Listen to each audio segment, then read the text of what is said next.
One,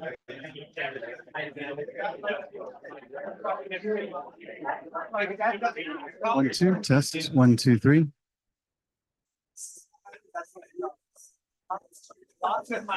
That's my property moment. Lots of microplastics.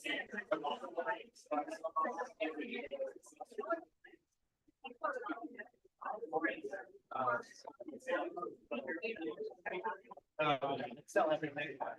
Well, you already had, yeah, they did. They were going to yeah, Jenner as well. Yeah, these guys did. I think now they're just here to be. It's very.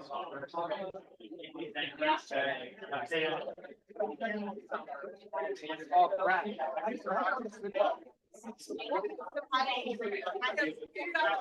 Sorry, I'm not yelling.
I mean, you probably get something out of it and make it idea.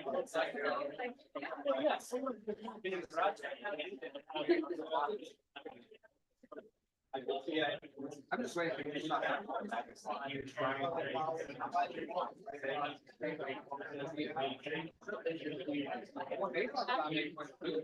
Not as much.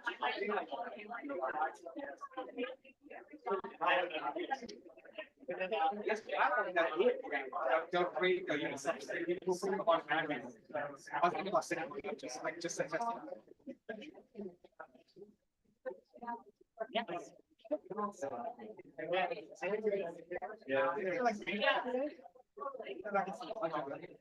in 40 minutes.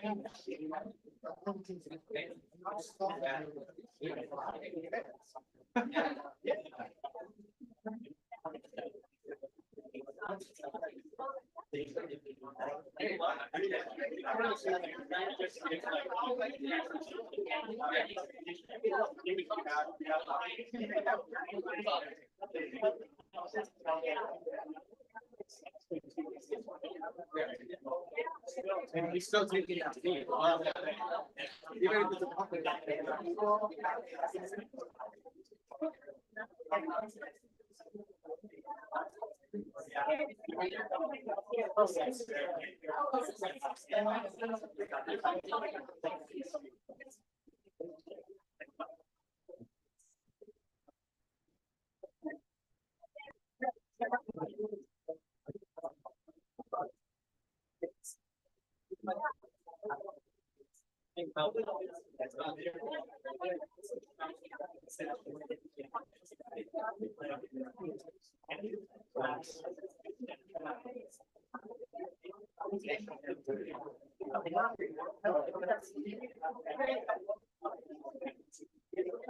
All you do is copy market.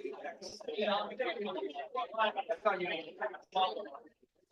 I didn't get these whole information.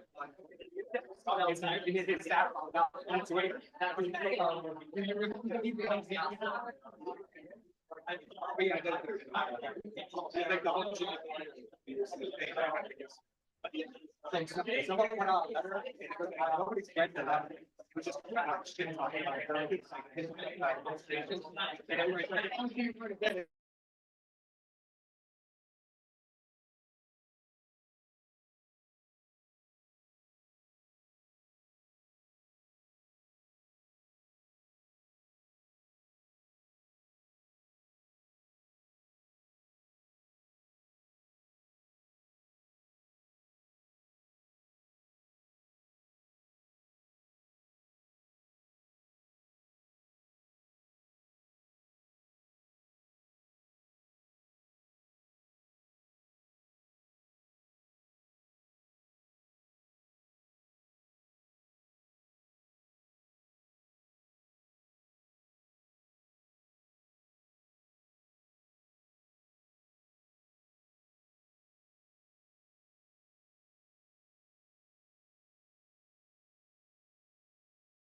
Sure. Apparently, it's like what?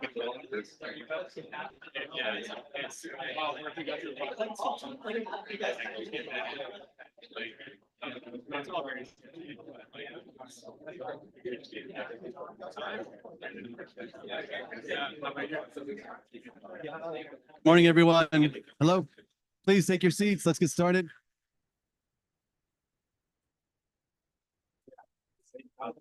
All righty, let's get started, everybody back there.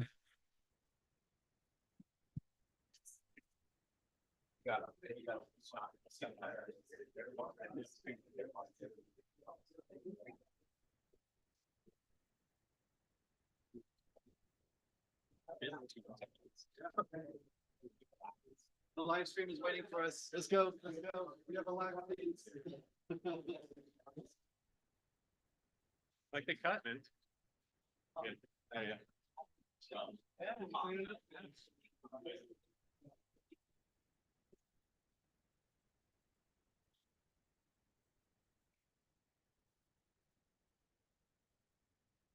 All right. Hi, everyone, and welcome. It's really great to see you all. Okay, we're here at the PGP for crypto, pretty good policy for crypto breakfast and roundtable. I'm Paul Brigner. I'm the new head of Coinbase Institute, and I'm going to talk. Thank you. Thank you. I'll talk a little bit about that in a moment. But as always, we are here today to share information and build a stronger crypto policy community and talk about pretty good policy for crypto.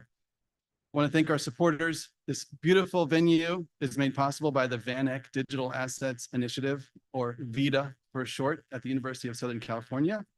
This is the University of Southern California Capitol Campus. Other supporters include my new employer, Coinbase, Blockchain Association, and my old employer, Electric Coin Company. Please mark your calendars for our next meeting on September 18th. Note, don't show up next month. I think hopefully we're all taking a break and getting some time off next month, but given the way things are going, I doubt it. So I'm sorry about that. And you can see the full schedule of meetings at Luma, that's lu.ma/PGP for crypto. Just a note on my transition, I have to tell you, I am absolutely thrilled about this. I feel like that this new role at Coinbase Institute is, I feel like it's made for me, which is a really special thing to be able to join a company and to have a position where you feel like you're perfectly situated to carry out the mission. And the reason why I feel that is because both Electric Coin Company and Coinbase are focused on financial and economic freedom. It's the values that underlie crypto, and it's the values that mean so much to me personally. So it's almost like nothing has changed. I just keep on the mission. I keep driving forward, have a little more resources and a larger organization behind me to push that forward, which is fantastic. But that by no means means that I am stepping away completely from the community that I was a part of at Electric Coin Company, the Zcash community. Obviously, you know, Coinbase supports all the cryptos and loves all the cryptos. So I do too. But that community is very important to me. In fact, I've joined the board of Electric Coin Company. Their board, it's actually a parent company called Bootstrap. So I will be a part of that as well, and love to do that. And as you all know, continue teaching at Georgetown University as adjunct for FinTech. So thank you. Thank you. So that's behind us. And now we just keep doing the same thing we've always done at these meetings, which is exactly what I love. To do that, though, I do want to ask my new boss, Faryar Shahzad, to come speak. He's the Chief Policy Officer at Coinbase. He will be followed by my prior boss, Josh Swihart, the CEO of Electric Coin Company. So this is a little bit of a transition point, and I think it's hopefully helpful for everyone to see how we're going forward with this initiative. And then Kristen Smith, CEO of Blockchain Association, is going to come up. She will give us her views on the policy landscape, which is just crazy. So, you know, let's have a great meeting. We've got a fabulous lineup of speakers today. So Faryar, can I pass to you? And let's just make sure he's on the screen. One moment, Faryar.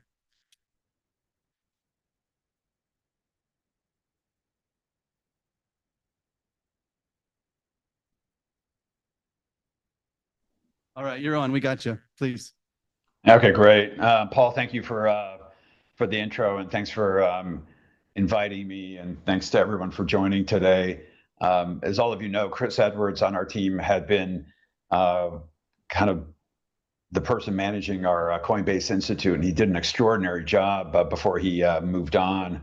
And we were thinking about how to continue the good work of the Coinbase Institute, but really also to take it to the next level. And we kind of in our minds imagined if we could find somebody who had very strong crypto native credentials in a dream scenario, was a kind of computer scientist coder with deep policy expertise and a profile in the space, as somebody that is a convener and a trusted kind of voice and thinker on these issues. And once you kind of come up with a job description like that, it was very hard not to land on Paul. And so we were thrilled that he was open to and interested in doing it. We're particularly grateful to the Electric Coin Company and Josh and colleagues for being very generous in terms of not only accommodating the change, but allowing Paul to bring the PGP platform with him. I think in terms of what you should expect, our goal has always been to obviously do what everybody in the room does, which is advocacy and kind of fighting the fight on behalf of our industry. But there's a really important function that a number of you already fill. Coin Center does. The think tanks do to some extent. We have to some extent.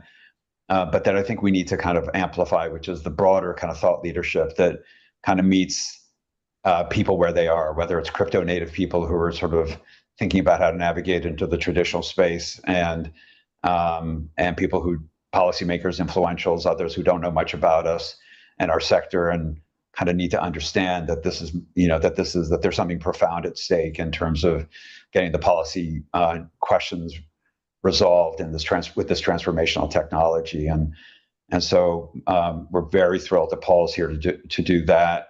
The PGP series will largely continue as is, so you shouldn't see much of a change there. We'll probably keep the branding as is, which we're excited about.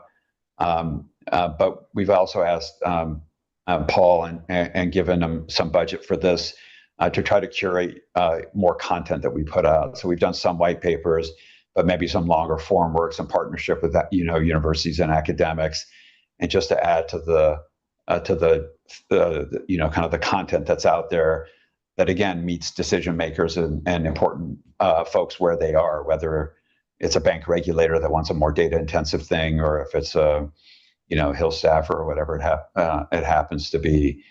None of what Paul is going to do will be successful without the community being with us. So if you guys have an idea or a concept for a convening, for an event, for a podcast, for a paper, for a white paper that you think you'd be interested in partnering with us on and with Paul on, we're very eager for that. Very kind of open in terms of how we execute on it. So Paul's got the comms on all that, and we'll be driving it. But very, very excited to take a really excellent product like PGP and kind of give it a little bit of momentum for a next round in collaboration with all of you. So I appreciate being here and very excited about what we're starting. Thank you so much, Faryar. Thank you for the opportunity and the confidence in me to carry this on under this new banner. It's really exciting. And with that, I would like to introduce Josh Swihart. Josh, Josh is such a good friend of mine. I work so closely with him at Electric Coin Company. Deeply appreciate him, and would just love to hear him say a few words. Thanks, Paul. You're an absolute gem and a good friend. And I have to admit, I'm a little bit sad of not seeing the Zcash stickers all across the back of your laptop. But I just want to reminisce a little bit about the history of PGP. Just a few minutes, just because it might be some fun history as this kind of transition. So where it started actually is Zuko Wilcox. So I'm the CEO of Electric Coin Company. We the creators of Zcash, and we support it today. And Zuko and I were out lunch. Zuko is the founder, and he asked, how do we get an outsized influence? How do we create a bigger voice with this little marketing budget that we have, because ECC didn't do an ICO. We didn't have a huge amount of money. We're a very humble project, focused on privacy and self-sovereignty, and what we're trying to do with this coin. And it's like, well, all of these other projects can create so much more energy and noise. And so I went back and thought about it, and came back and said, we really need to focus on influencing the influencers, and we need to build coalitions and partnerships with people all across the crypto community that we know and that occasionally we talk to, and share stories and ideas, and get common narratives we could use. So we started a breakfast series. Actually, Kristen Smith was, I think, at some of those early on. They were small and privately, private little events. And it was around pretty good pancakes. So we were using PGP, Phil Zimmerman's, technology and name with pretty good privacy, and having some fun with pretty good pancakes. And they worked really well. They were awesome. And when Paul came on board, we were like, how do we do the same kind of thing in Washington, D.C.? Because there's all of these disparate groups, more so than in crypto, with policymakers and people in the industry like us, and thought leaders and think tanks, struggling to make sense of this whole thing and where it fits and how it's going to work, and how we deliver this thing in such a way that does deliver on the promise of financial and economic freedom, that does deliver on the promise of human dignity, and self-sovereignty, and these things that we believe in. And can we collectively work together? So Paul really wanted to take this forward in DC and really make this happen. And it blew up in a way that I didn't expect.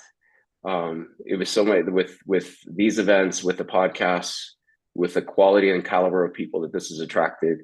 I am so thrilled, and I'm so thrilled that now it gets even bigger wings. It gets more resources than than ECC could provide, in order to do more with this in DC. So I'm very proud of what this has become.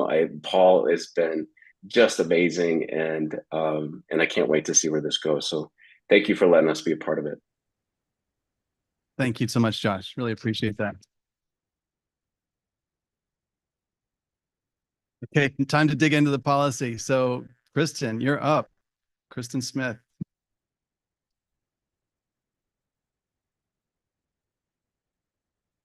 Thank you so much, Paul. And Josh, good to see you. Faryar, you made a phenomenal choice. I'm really happy for you, and happy, Josh, that you continue to get to work with Paul in a board seat capacity. I think, I don't know, I feel like I've been doing this for a lifetime, but Paul's been doing it longer than I have. And I just really appreciate what you've been able to pull together, because along the way there have been, it takes a while to build out the infrastructure to influence policy, and it takes a lot of work, and it takes a lot of different people to make it happen.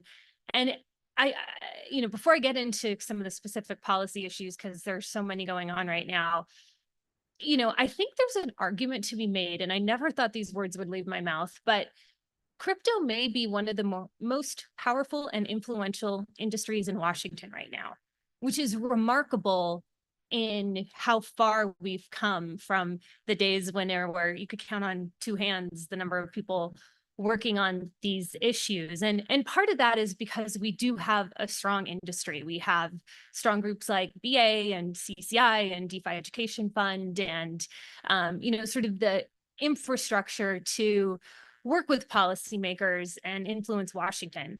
We have the largest super PAC of any industry. Like, that's crazy to me. But I think outside of the industry, the reason that we are so strong right now is because we are backed by a community. And so it is emerged that, like, we now have this army of crypto advocates, right? Like, the crypto advocate is active, and that's thanks to Stand with Crypto recruiting. I think we're up to 1.2, 1.3 million advocates registered with Stand with Crypto around the country. I mean, that is an absolutely remarkable and powerful tool. And then the crypto voter is real. I mean, this surprises me more than anyone, right? I mean, there are, every poll, Paradigm's done a bunch of polls, DCG's done polls. Every poll you read talks about that this is something people are thinking about when they're thinking about the elections. And it's not necessarily because they see this as like a fun speculative thing to play with, but it turns out people are actually associating crypto with a solution to the shortcomings they're finding with big tech and with the financial services system. And so what we have is this incredibly powerful user base and community that is active and engaged. And it is, with that I think we're able to have the influence that we have in Washington today. I would say, though, despite this grand new influence that we find ourselves having, we still have so many challenges. And I think that we need to stay humble, and we need to stay focused, and we need to keep working hard. The one that is kept me up last night is there is actually an effort right now to add in the manager's package to the National Defense Authorization Act language that would make, if you take it in its broadest interpretation, it would give Treasury the power to prevent people and users in the United States from interacting with the Bitcoin blockchain. That is how broad the definitions in this bill are. And by the way, that is a bipartisan amendment. So things like that, the fact that they're even under consideration, I think demonstrate that we really do have a lot of work to do and a lot of education to do. One place where I'm very encouraged by the progress is on market structure. I think the FIT 21 vote in the House really signaled that this was an area of interest, and the Senate Agriculture Committee and a few folks, Senators Lummis and Gillibrand, are working forward. I think there are a lot of details there to figure out as well, but we've never had, I think, a more engaged set of lawmakers in the Senate. And so we'll see if we can actually get to the point where that moves to a markup with language that is favorable. It's something we're actively engaged in and watching very closely. At the Blockchain Association, stablecoin bill is always something that is out there that we want to see moved. But I'm really hopeful that regardless of what happens in January, we're going to have a new administration. And I think that if it's Donald Trump, I think that is going to be very strong. I think that there's a lot of work going on right now to try to get Kamala in her, the kind of new position as a presumed nominee to say something strong. And so I really do think that we've caught the attention of policymakers in Washington as an industry and a community. But that doesn't mean that education has stopped. I think we need to keep working. We need to, continue to build out the education on both sides of the aisle. And hopefully, once they understand what we're trying to do, that will, translate into sound policy making. So anyway, thank you all for being here today. Paul, I really appreciate everything that you have pulled together with this community. And my thoughts are that we need to stay focused and stay humble and continue the work that it takes to get good policy. And a lot of that includes showing up and educating. And it is not always the most glamorous work. It is very repetitive work, but it is work that does need to continue so that we can, emerge from what has been a very, very sort of dark chapter in crypto and, come forward with this being, United States being the clear home for innovation in this space. So anyway, thank you, everyone. And thank you, Paul.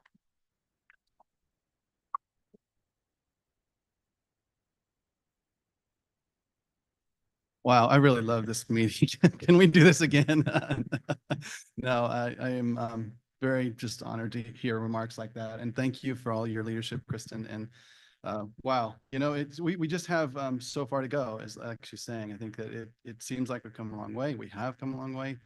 But when you're going to change everything, there's always a new start. There's a new day. We have a lot more to do.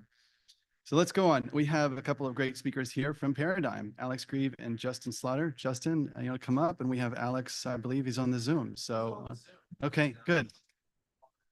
On the crisis of the morning with this national security issue. All right. You need to help me with this. Where is the deck I sent you? Perfect. I don't need to see it. I can see it right there. So obviously we've seen a lot of change in the last few weeks. And let me just preface by saying all this data is old now. We have two polls for you. One we did in the field in February and March, and the other among Republicans in June. I desperately wish I could have been back in the field over the last 24 hours, and I'm happy to say Paradigm will be doing a new poll in the next few weeks of Democratic voters. That probably is the most interesting thing anyone could see.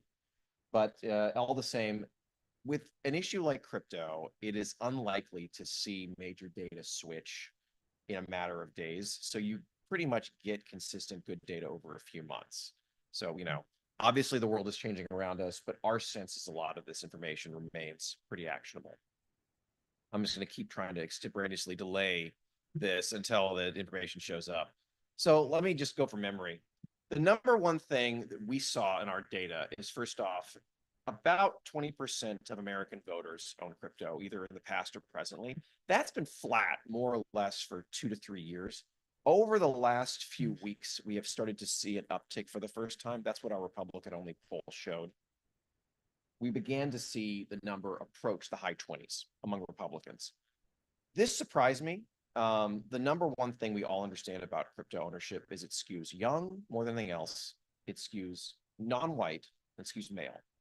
So Republicans, at least historically, have been the party of older voters, of white voters, and somewhat men, but primarily those first two.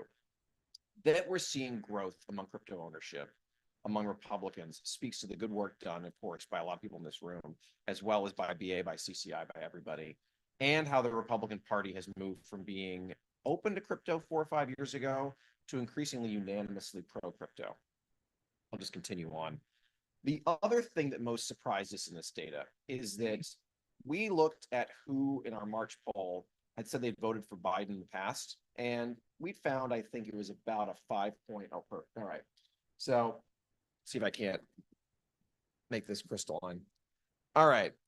The first poll, 1,000 registered voters. It's online. We use public opinion strategies. They're a notable Republican pollster. Next slide. In our national numbers, this is now, I'll just skip over this. We found pretty much what everyone else finds. And for those of you who don't do polling, I will say, you might say, why are you polling this? Doesn't matter. We get polls for everything else. This is a check. 1 out of every 20 polls is bad. You don't have a baseline number to check against. There is no way to know whether you're getting a good sample or a garbage sample. This lets me say, okay, you guys are in the ballpark. I think this data is pretty much good. If we had not, and we found, say, that 45% of voters own crypto, or only 5%, that means that poll was bad. We need to get a refund or do it again. So as of March, we'll go next slide. What you'd expect, pretty much. Biden in trouble, Trump doing okay. Next slide. Again, this is crypto users, 19% of the electorate. You can see here, as of March, the skew is surprising. For men 18 to 54, we find about 40% on crypto. We've seen this bounce around. These are subcategories. Obviously, there's higher error bars. This was notable to me, though, because traditionally we've seen a drop-off in their 40s. In this data, it seems like we're beginning to see more men in their 40s and even early 50s on crypto. After that period, however, after 55, it drops like a rock. And this makes a lot of sense. Raise your hands here if you had the internet when you went to college. Pretty much unanimous. No one over 55 went to college with the internet in any significant fashion. Those are people who their entire childhood, their entire young adulthood was non-digital. When I was at the CFTC in 2015 for Sharon Bowen, great commissioner, be a great add to a Kamala Harris administration, she still edited documents by printing them out, doing red pen on them, and then scanning the back end. What she was used to, and she's never going to change. Other thing I would note here, 30% of African Americans and all minorities own crypto. This really does skew to non-whites. To some extent, this is a function of age. The non-white community is younger than the white community in America because of demographics, immigration, health issues, what have you. But it is very clear and significant. Next slide. You can see, however, that, a lot of people who, still not interested. Number one group that does not own and does not want to own, women over 65, everyone over 65, you're 70%. In some ways, this is a problem. Older voters skew higher propensity. You want to have older voters generally if you have any demographic, but there's one real problem with them. They are demographically time limited. At some point, anybody over 60 in the next 50 years is going to die. Mathematically. The oldest person in the world history we know of lived to 122. Almost nobody else, I think, has been to 120. If you have your opposition built among older voters, that is a short-term significant problem, but it becomes one that goes away over time. The last industry in tech that really faced this was video games. Video games were significantly a young area. Even staffers, when I was a young counsel, didn't play video games as kids. When Nintendo released the Brain Age video game on their DS in 2004, 2005, that unlocked senior citizens first time. The number one way to solve those political problems is get senior citizens to start using it. Good luck. Very hard problem, maybe impossible. Next slide. We're going to keep jumping here. I'm going too slowly for everybody.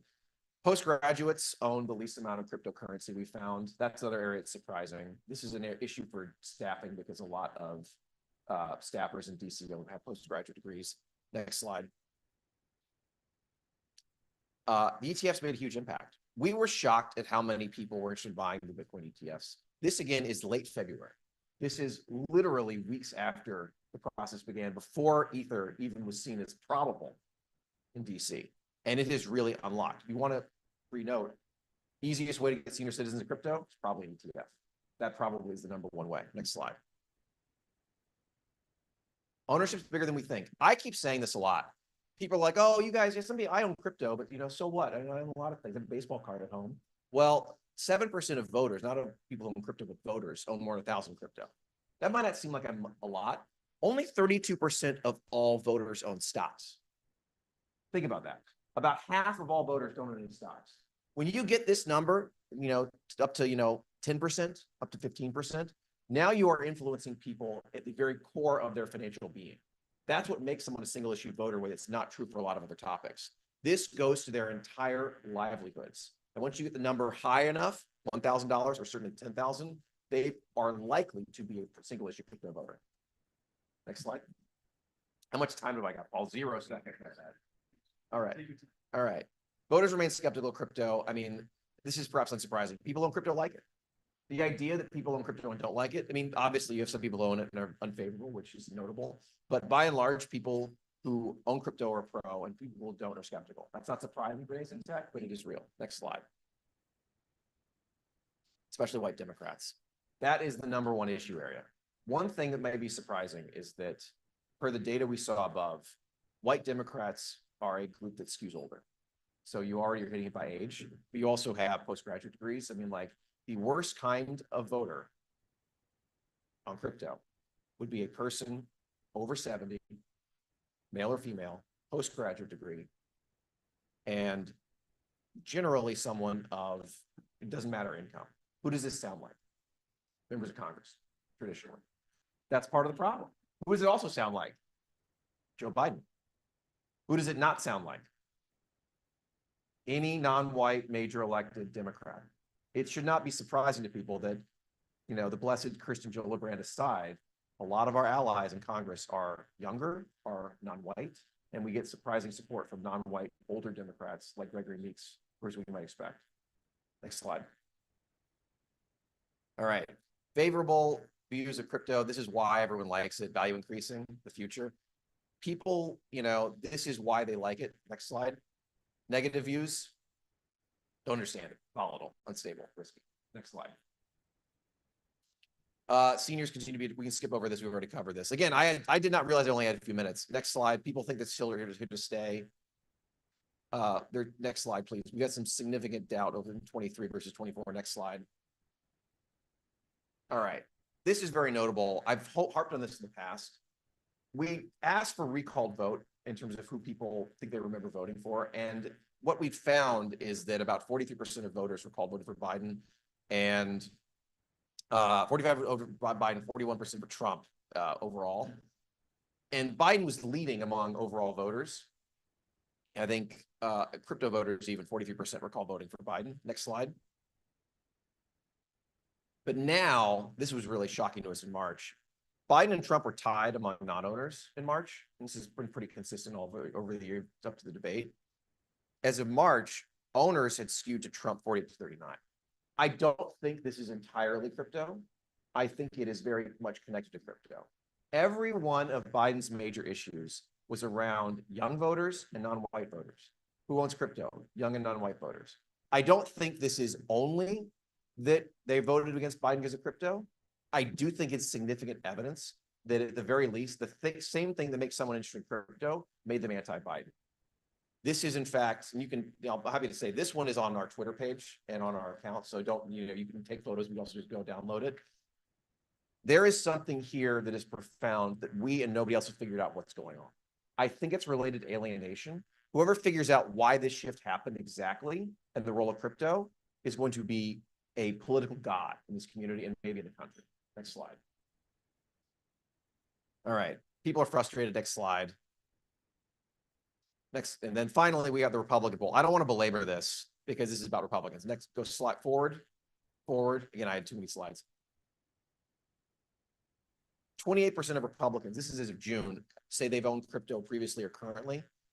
I was pretty surprised by this because that's a big uptick. We previously seen the number more around 20%. This does indicate that we're seeing a burst of new activity in the wake of ETFs and the wake of price increases. I'm very curious to see if this is true equally for Democrats in a few weeks. Next slide. Again, it still skews young and non-white among Republicans, which is a good and a bad thing because the percent of Democrats that's non-white and young is much higher than the percent of Republicans. But these are voters the Republicans desperately want. The Republican Party understands that the future of the country, even if you dropped immigration to zero, is one of diversity. The last generation or year birth where whites were a majority in this country was around 2013.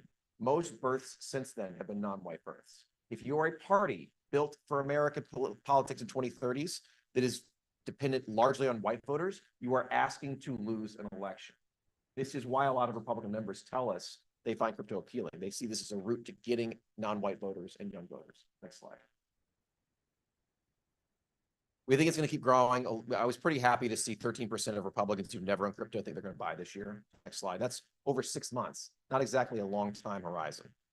Republicans who own crypto own a lot of it. 40% of Republican crypto owners own more than 45,000 or more. That I think was pretty surprising to me because it shows people are really, accumulating. Next slide. They're pretty positive, more positive than negative, which is the first time we've really seen that. Next slide. This shows you Republicans are following the views of the industry as well as their leaders.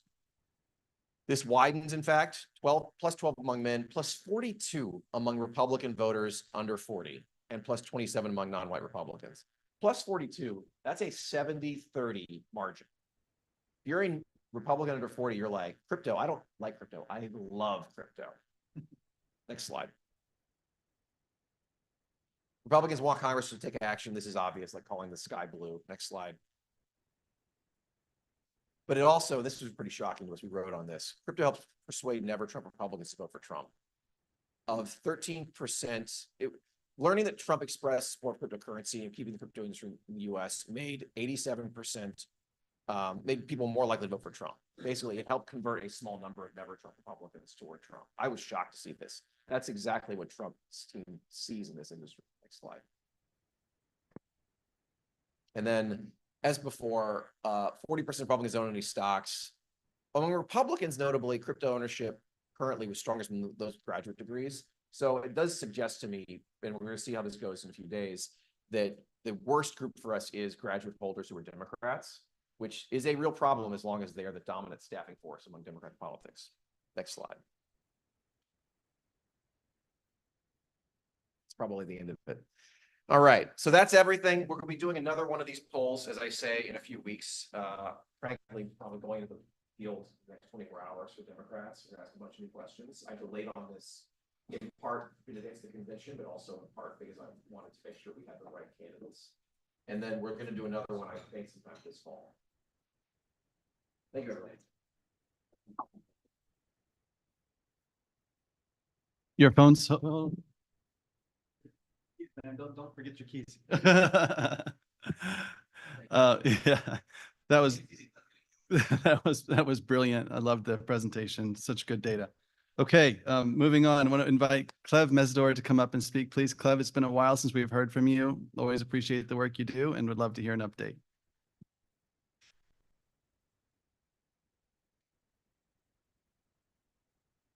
Hi, everyone.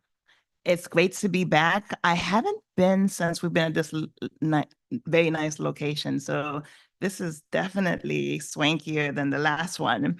I'm Clev Mesador. I'm the Executive Director of Blockchain Foundation. We are a C3 nonprofit. We are the sister entity to the Blockchain Association. Kristen Smith, who you heard from before, is on our board of directors.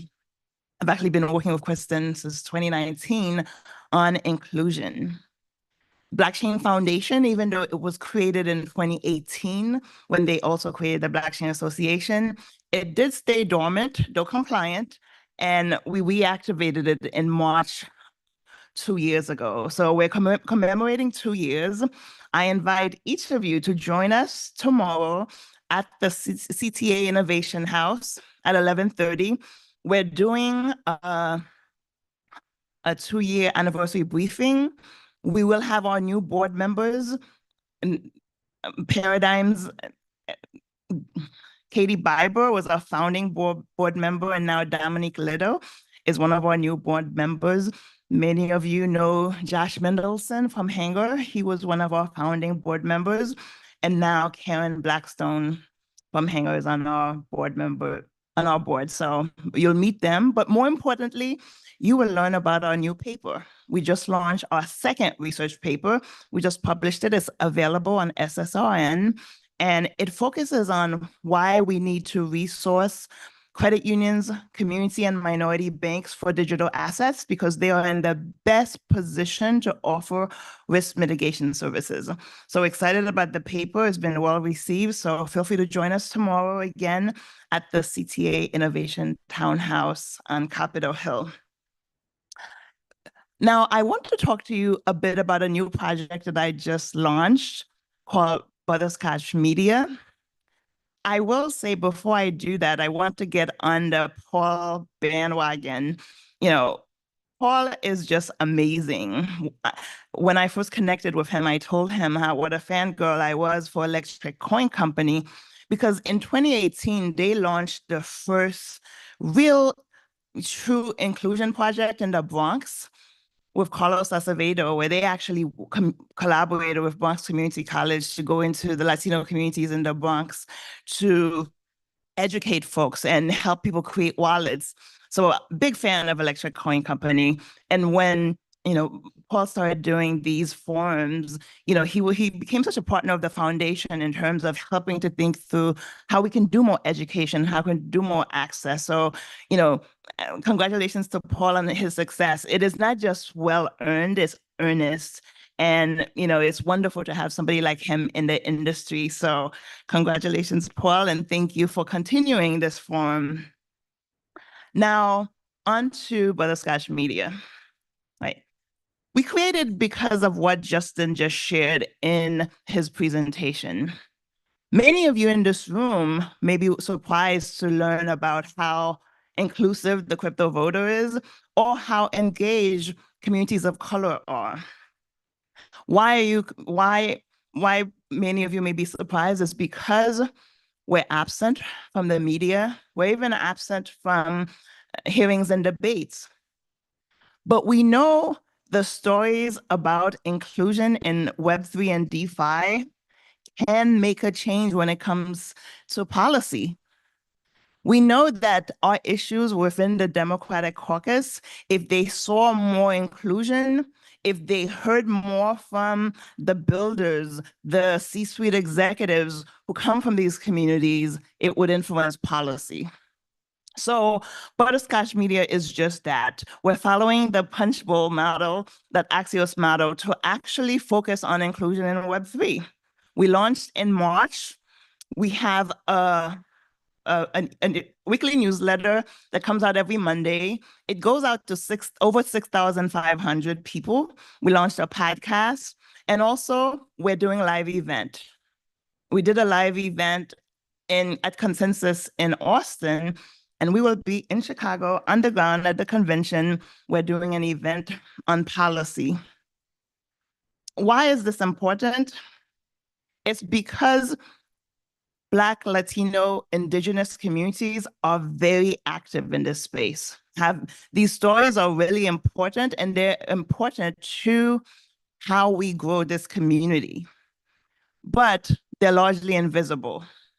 So since we launched in March, I have heard from so many people across the industry that said, oh my God, I didn't even know this existed. Oh my goodness, we didn't know these founders existed, and we're getting those resources.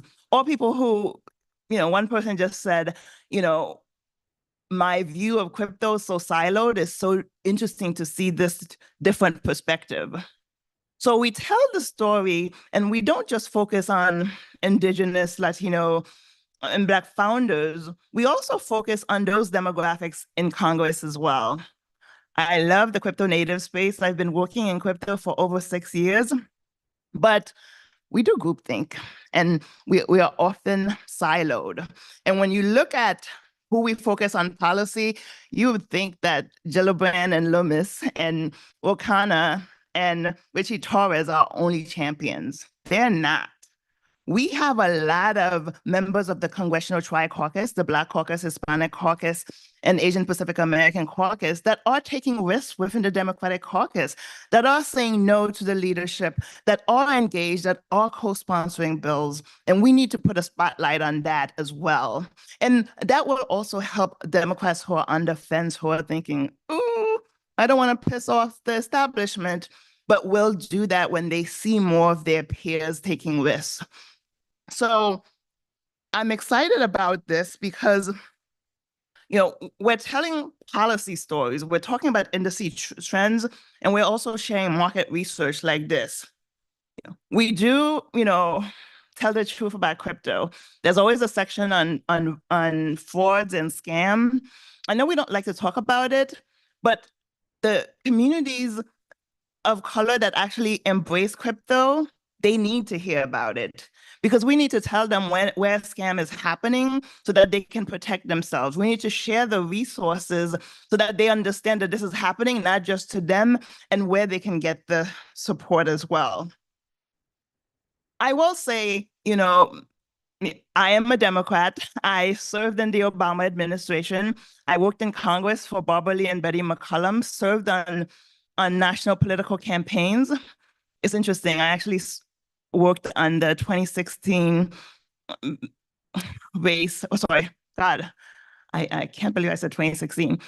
So it was the first 527 when Kerry was running. America Coming Together was the first large 527. And I worked on that to see how the proliferation of PACs has been amazing. So I have a deep bench in Democratic politics.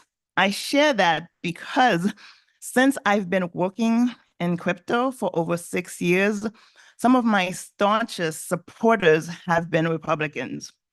Warren Davidson and I could not be more different on policy issues, but we've been doing a Women of Color and Blockchain event since 2019, and every year he is there, he supports us, he's just like, what do you need? McHenry's team, not just Allison, but the others, what do you need? How can you support? So, I do want to say that the inclusion conversation has been bipartisan from my view. If anything, it's been hard to get Democrats to leverage political capital on the inclusion in crypto because leadership is so against it. So again, I'm hoping that, Butterscotch Media is a way for us to have these conversations so that people know they have a resource for these stories and to know who these folks are. That it will add value, not just to the industry, but to the communities that don't have access to forums like this, but need to create and build communities. And as I close, I do want to say again, Blockchain Foundation as a 501c3, we focus on education and access. We focus on being a bridge to the public institutions that policymakers trust. Let's be honest, policymakers struggle with the industry, but the folks that Washington listens to are heads of traditional organizations, those advocacy groups. So as a 501c3, we're able to partner with them. The foundation has launched a partnership with Hedera, which is a member of the Blockchain Association. And we've been doing regional briefings with Hedera, where we're actually going into congressional districts to do these education forums. We just did Boston. We're about to do Anaheim, California, and we'll be in Columbus, Ohio soon. So excited to actually just make sure that, the industry is focused on adoption, but the foundation, we're focused on increasing access, and we're focused on making sure that public institutions, traditional institutions do have an access point and an ally. On that note, thank you for the opportunity to connect and share.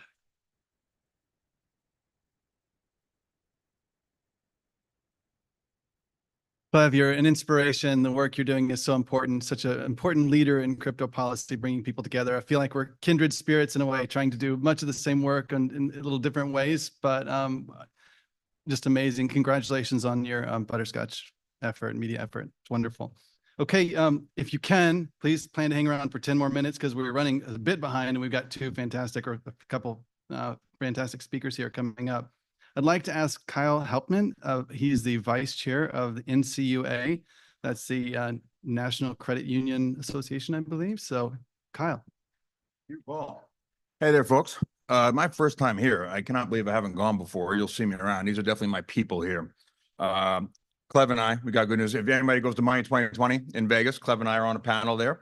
We'll see you there. NCUA, if you don't know, is like FDIC, but for America's 4,600 credit unions. We provide the same exact $250,000 in account insurance, also the regulator for 2/3 of them, of credit unions in this country. The rest are state charter. The largest one you may know of is Navy Federal.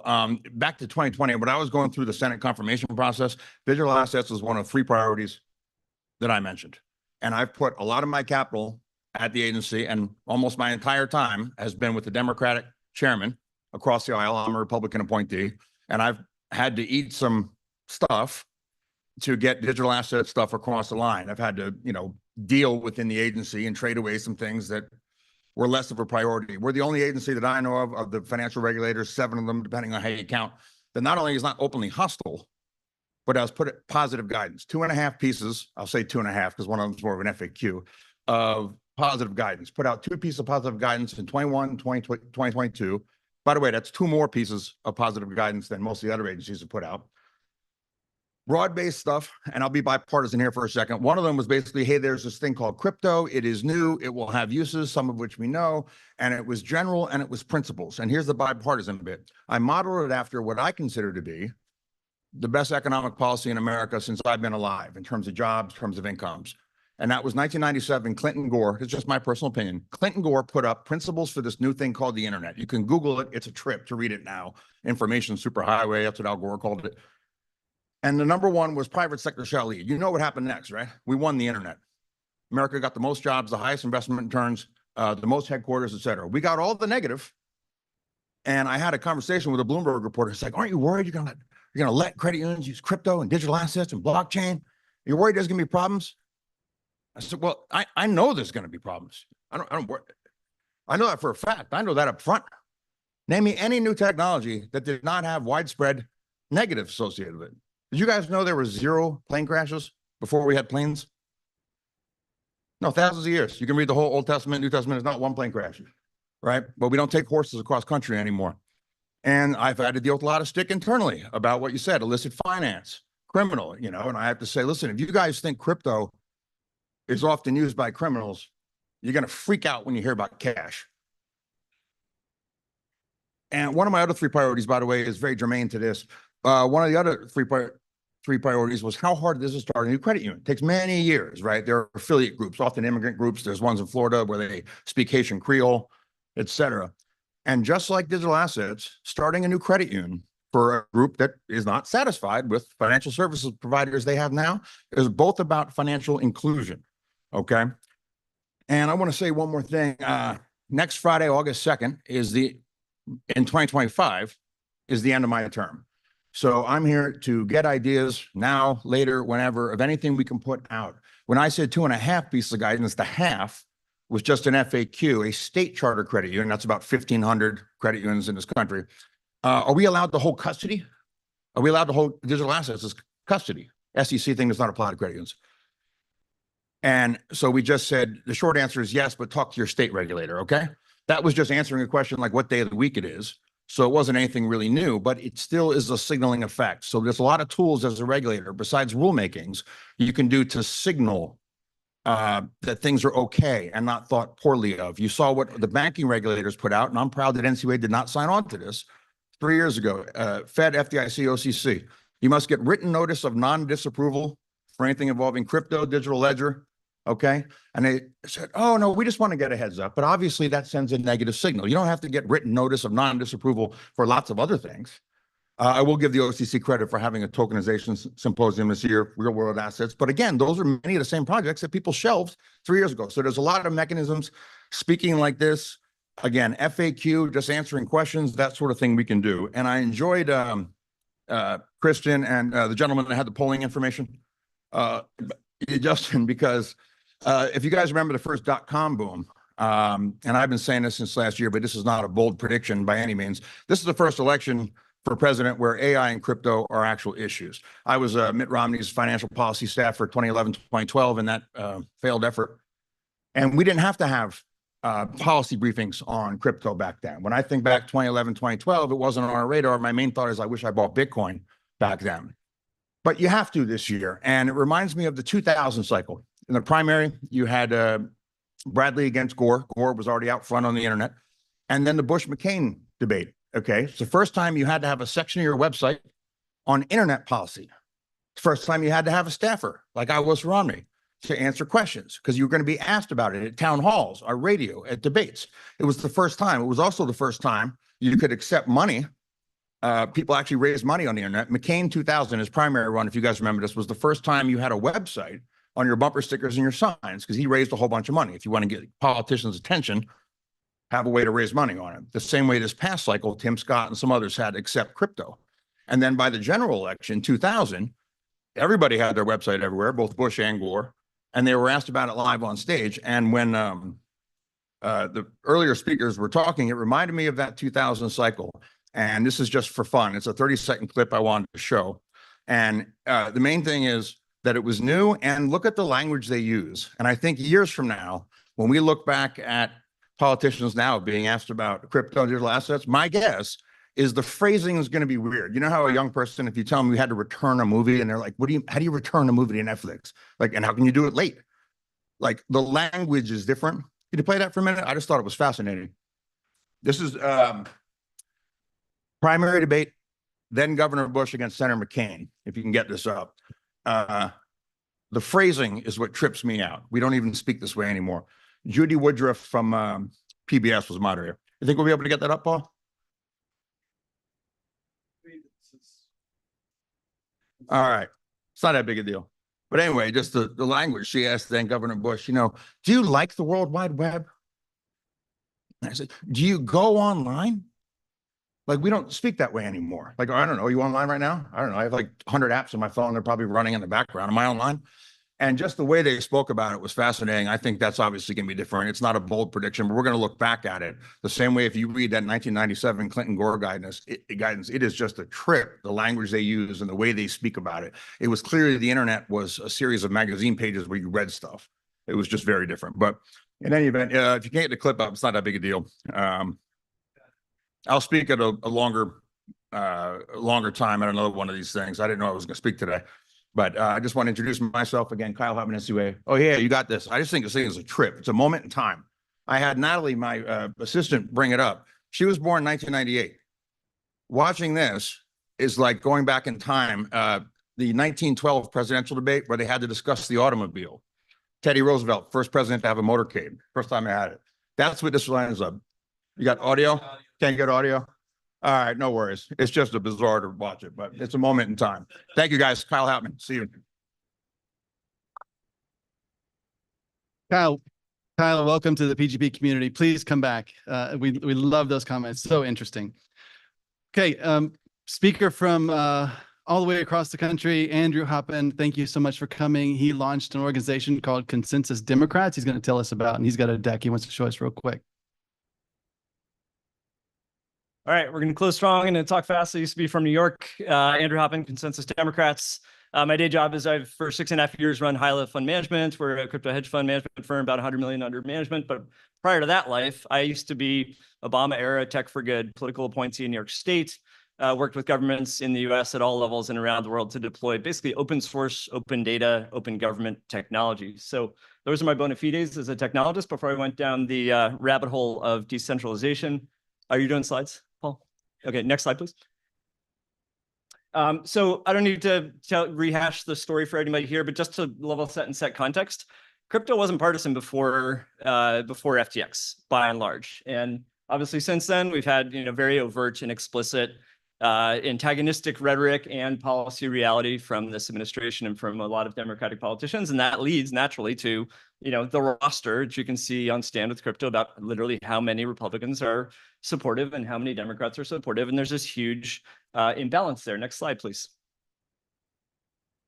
So we have in this era, not only that reality, but also the amplification of that through social media. I spend most of my day on crypto Twitter finding the teams and technologies that we're going to invest in as essentially venture capitalists in the space, and also my peers to learn what they're doing. And the political slant in crypto Twitter, if you think it's bad in this town, is 100 times worse. It is extreme. And it is partly algorithmically driven, but it's also partly reflexive.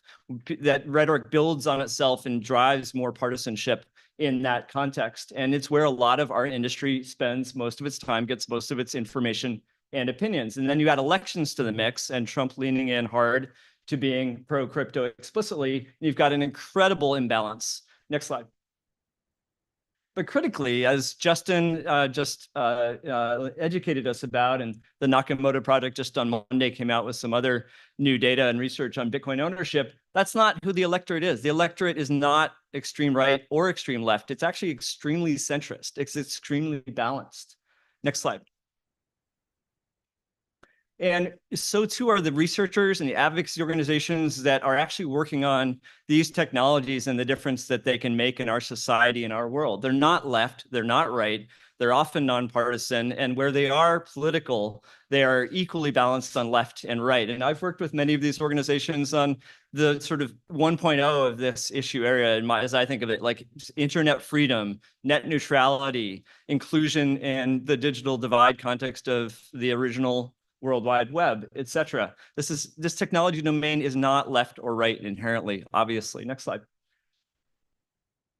So even the right wing agrees, from Tom Emmer to Ryan Selkis, they agree crypto shouldn't be partisan. It's actually not inherently fundamentally on the merits that way, nor will it be a good outcome if it goes that way, because most voters in this country self-identify as Democrats, not as Republicans, if you look at raw numbers. And so if you have a technology domain and a policy domain where you are opposed to the majority of voters and your party is pro, but the other party that has more voters is opposed, it's not going to end well. Next slide.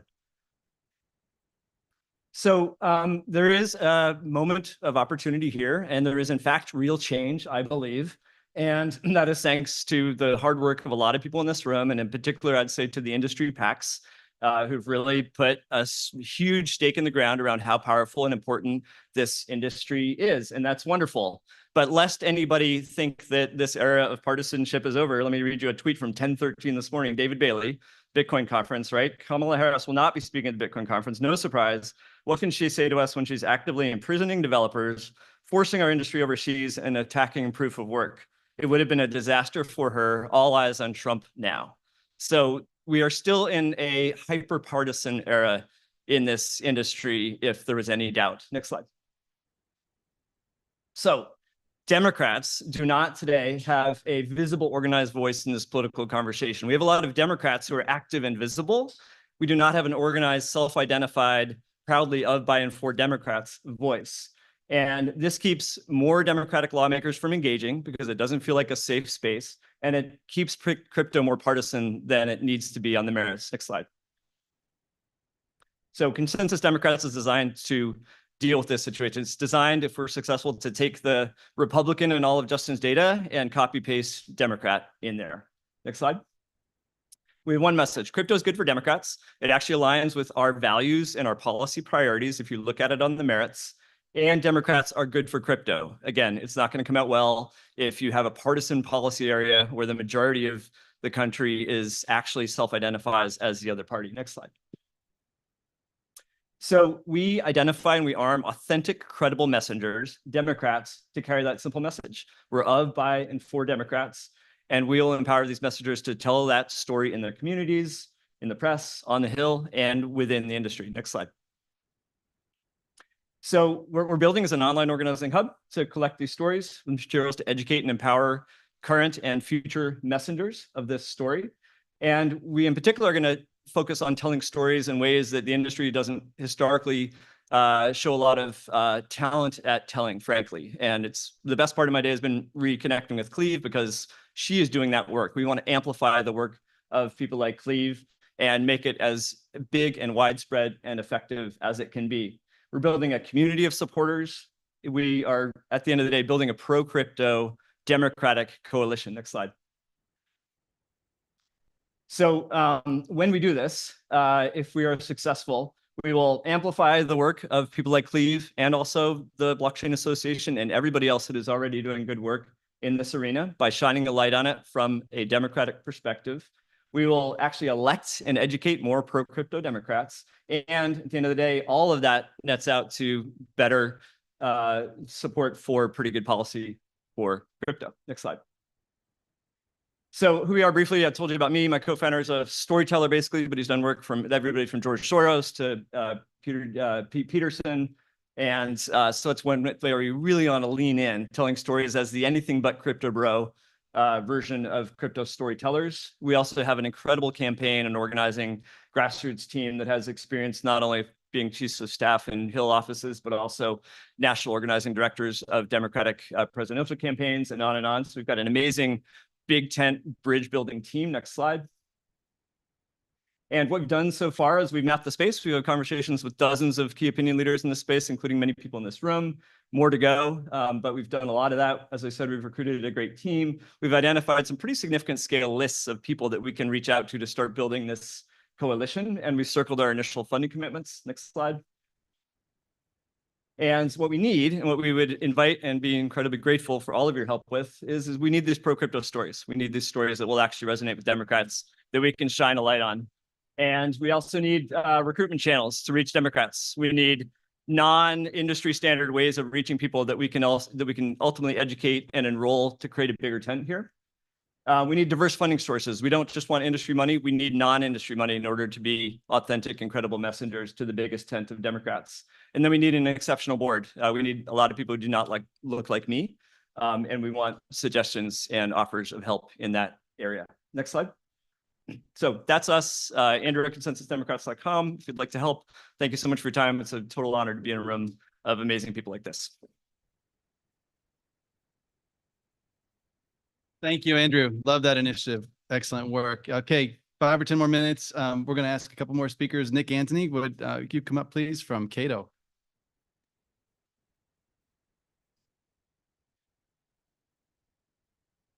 It's good to see you, everyone. It's good to be here, especially with so many voices in the room. I'm here briefly, since we're a little bit over time, just to share my new book on central bank digital currency.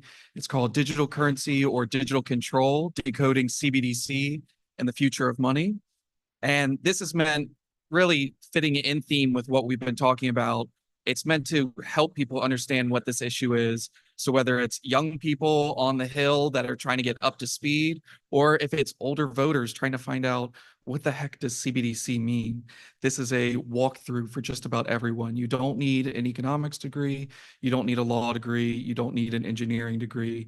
It's something that over 127 different jurisdictions are exploring. So it's something that people on the ground should be involved with. And in addition to the book, which will give you a tour on what CBDCs are, I'll also mention that I work with the Human Rights Foundation with the hrf.org/CBDC tracker, which shows you what all 127 jurisdictions are currently doing. Thank you, Paul.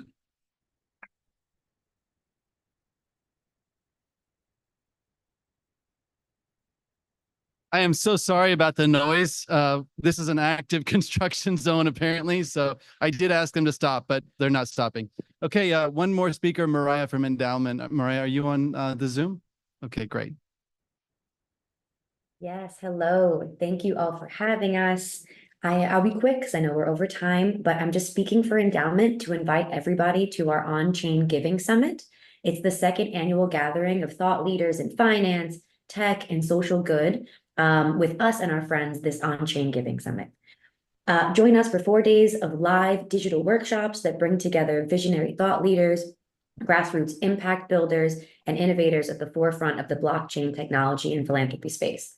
With a focus on the upcoming 2024 election and giving season, the On-Chain Giving Summit provides critical insights, cutting-edge tools, and industry best practices for smarter impact for everybody.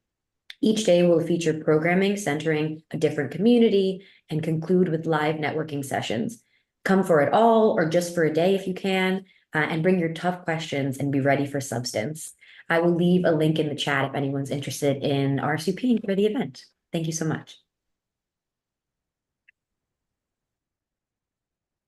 Thank you so much. And that wraps us up. What a wonderful meeting this has been. Thank you all for being a part of this community. Keep coming back. We're going to take a break next month. We'll see you in September.